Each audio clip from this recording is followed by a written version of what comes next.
Thank you very much, Muaz. Now we are moving Assalamu towards Fahim Zafri. Walaikum assalam. Fahim Zafri. Yes, ma'am. Can you hear me? Yes, fine 100%. তোমার কিন্তু বলেছিলাম যে সাবটাইটেলের কথা আমরা যে pioneer বলছো Yes, sir. হ্যাঁ। Sir, Change it's a করবো। pioneer of trade and corporation, sir. আগে কি ছিল Not anything else. হ্যাঁ দিয়েছে sir, the pioneers of trade and Sir, they're only the pioneers of trade and corporation. আগে কি ছিল I'm not like upholding শুধু them. pioneer ছিল। Yes, sir. ও পাইওনিয়ার ছিল আচ্ছা Yes, sir. ঠিক আছে ঠিক আছে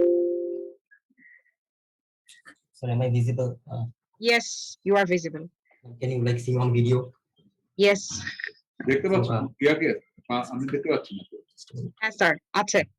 Yes, sir. দেখতে So পাচ্ছ the topic. জাফরিকে স্যার পাচ্ছি। কেন আমার এন্ড দেখাচ্ছে ওর ইয়াই বন্ধ ভিডিও ক্যামেরাই বন্ধ Sir, I'm actually using the phone for video, and I'm sharing the slide on my laptop. স্ক্রিনে গিয়ে দেখি So the topic of my presentation is the Dutch East India Company, the pioneers of trade and corporation. So let me begin by sharing with you the history of trade and exploration. Okay, so trade was like it was prehistoric, like everyone knew about it, but the era of exploration actually allowed us to go from one place to another and sort of interconnect like the whole with the whole wall markets and sort of like transfer supplies from one place to another. So at first in the 1200, the era of exploration started. Like people started building ships and they went out just to explore like what is there in the world. And then in the 1300, the English started exploring. And then in the 1400s, Christopher Columbus discovered Hispania. So Christopher Columbus actually served as the inspiration for all other explorers that came after him. Now in 1495, Vasco da Gama, that is the Portuguese explorer, he reached India, and Vasco da Gama was actually the guy that made India famous all over the world. Fahim তোমার Like before ইয়েটা চলে Vasco da গেছে Gama, like, sir. আচ্ছা sorry sorry ঠিক আছে sorry for the interruption So Vasco da Gama actually introduced India to the world.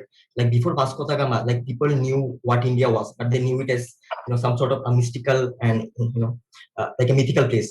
But the true economic potential of India and Bengal was actually discovered by Vasco da Gama. In the 1600s, the Dutch dominated the East Indies route, and how that happened, I'm going to explain on the next slide. So the formation of the VOC, it is also known as the Varendisch Oostendisch Company, which is a Dutch term, and so I'm going to discuss about it. So the Netherlands, they didn't actually have a very powerful army, but they had this long wish that they will want to dominate the European region and whatnot. And they thought that the way to do it was through mercantilism. Now, what is mercantilism? Mercantilism is a theory that says that whoever controls gold, that is wealth, actually controls the world. Okay, and so they sort of like gradually they realized the power and potential of a global trade organization. And then the VOC was founded to help from the Dutch government. Sir, can you hear me? yes okay. So what the Dutch did was to find different trade routes. Okay, like so it was in the 13th century and in 15th century. So they so at that time like people didn't know and they didn't have the map of the world, so they didn't know what was in the world and what was going on. So they had to find all of these and work them out by themselves. So these are the trade routes. As you can see, it went from all the way from the Middle East to Far East in the Japan. So it was a big deal at that time. So it was sort of like what can I say, like the Silk Road of the ocean.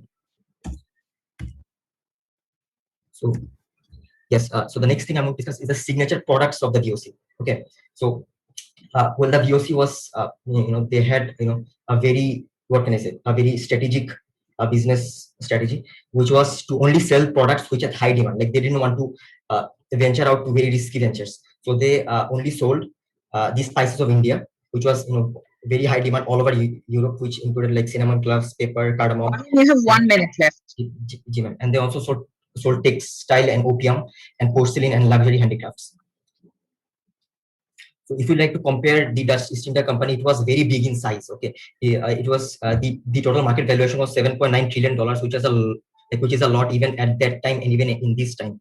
And it employed a lot of people. It had about 40 warships, which uh, which helped it to wage wars. So they need warships, and they need it. And so there's a lot of financial innovation and capitalism that the DOC did. And one of them was the stock exchange.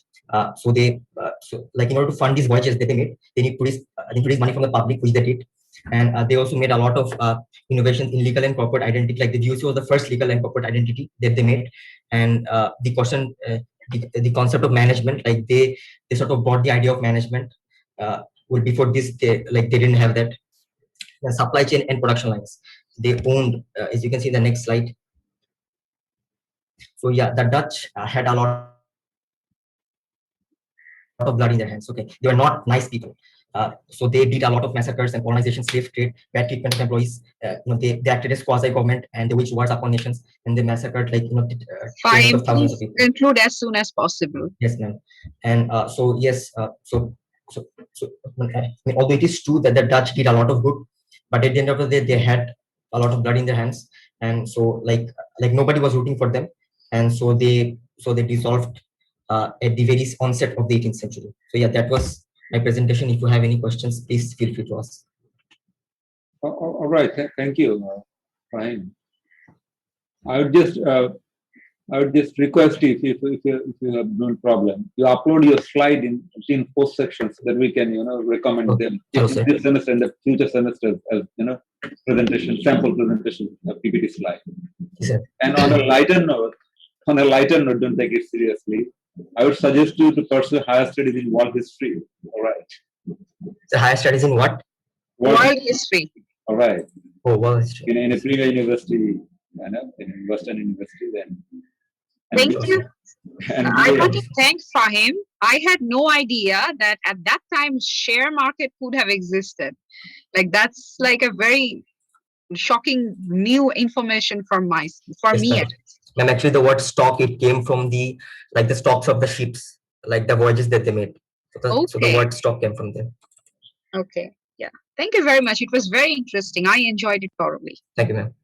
And your slides are, very decent and nice. Yes. Okay.